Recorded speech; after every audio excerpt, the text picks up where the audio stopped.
நான் அகற்றலைங்க. அகற்றுறதுக்கு எதனா ப்ரூஃப் இருந்தா கொடுங்க. சரி ஓகே, எஃப்ஐஆர் போடுனா போடுங்க. ஆனா நான் அகற்றல. உங்க மேல ஒரு கம்ப்ளைண்ட் கொடுத்திருக்கேன், நிறைய இடத்துல கொடுத்திருக்கேன். என் வீடு இது. நீங்க அன்னைக்கு வந்து அராஜகம் என்ன கொலை பண்ண முயற்சி பண்ணிருக்கீங்க, என்னைய நீங்க வந்து ஹராஸ் பண்ணிருக்கீங்க, என் மேல கை வச்சிருக்கீங்க, என் மேல வந்து தப்பா என்ன வீடியோ எடுத்திருக்கீங்க, என்ன டிஸ்ரோப் பண்ணிருக்கீங்க. நான் வந்து அது கவர்மெண்டால வைக்கப்பட்ட சீல் இல்லை. நல்லா கேட்டுக்கோங்க, கவர்மெண்டால வைக்கப்பட்ட சீல் கிடையாது. நான் பதில சொல்றேன். அதே கம்ப்ளைண்ட் நாங்க இது பண்ணிருக்கோம். மிஸ்டர் தீபக் அவர்கள் வந்து நீங்க அன்னைக்கு பண்ணது அராஜகம், இன்னைக்கு நீங்க பண்ணிட்டு இருக்கிறது அதை விட பெரிய அராஜகம். அதுக்கு எஃப்ஐஆர் போட்டு கோர்ட்ல கொண்டு போய் கொடுங்க. அதை நாங்க பதில ஃபேஸ் பண்ணிக்கிறோம். நீங்க பண்ண அராஜகத்துக்கு நாங்க நிறைய கம்ப்ளைண்ட்ஸ் போட்டிருக்கோம், அதை நாங்க ஃபேஸ் பண்ணுவோம். கோர்ட் மூலமா ஃபேஸ் பண்ணுவோம். சட்டப்படி உங்களை மாதிரி சட்டவிரோதமா அராஜகமா இல்ல.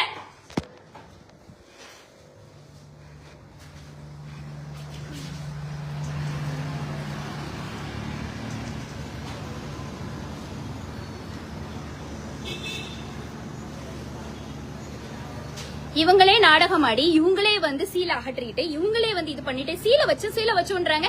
செஞ்ச எந்த நடவடிக்கையுமே முதல்ல வந்து சட்டப்பூர்வமானதே கிடையாது. சட்டப்பூர்வமானதுன்னா 48 நாளா என்ன பண்ணிட்டு இருந்தாங்க?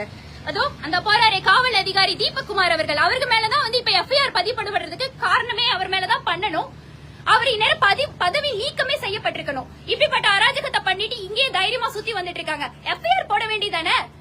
நான் எந்த விதத்திலயும் வந்து தவறு செய்யல. ஏதோ போறாங்க பாத்தீங்களா, புகார் அடிச்சுதான் சொல்றாங்க. புகார் காப்பியை கொண்டு வாங்க, என்ன வேணா பண்ணுங்க, கோர்ட்ல கொண்டு போய் சப்மிட் பண்ணுங்க.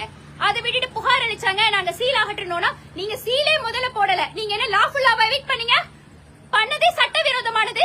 உங்க அராஜகத்துக்கு 50 பேர் வந்து காவல்துறை ஆட்கள்லாம் சேர்ந்து வந்து என்ன அடிச்சு கொலை பண்ண முயற்சி பண்ணதுக்கு அவ்வளவோ சாட்சிகள் இருக்கு. இதெல்லாம் தாண்டி இப்ப வீடு தேடி வந்து தீபக் குமார் அவர் விசாரிச்சா உடனே நான் வந்து இது பண்ணணுமா?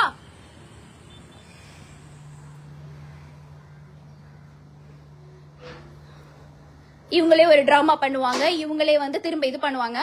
என் வீட்டுல இருக்கிற பெயிண்ட், என் வீட்டுல இருந்த சீலை இது எல்லாத்தையும் அவங்களே அகற்றி விட்டுட்டு போயிட்டு, இல்லன்னா என்னன்னா இது என்ன அராஜகம்? என் வீட்டுல இருந்து கொள்ளையடிச்சு வேற போயிருக்காங்கன்னா 50 சவரனுக்கு மேல நகையை காணும். 87 சவரன் நகை.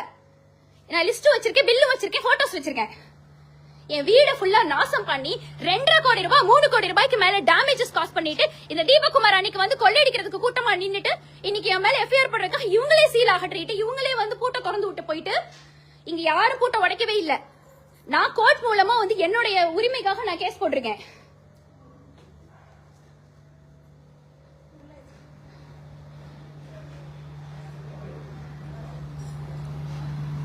ஏன் இத்தனை நாளா வந்து புகார் கொடுத்தோம்ல, நாங்க அவ்வளவு புகார் போட்டிருக்கோம்ல, எங்க போனீங்க இந்த போலீஸ் இது வரைக்கும்?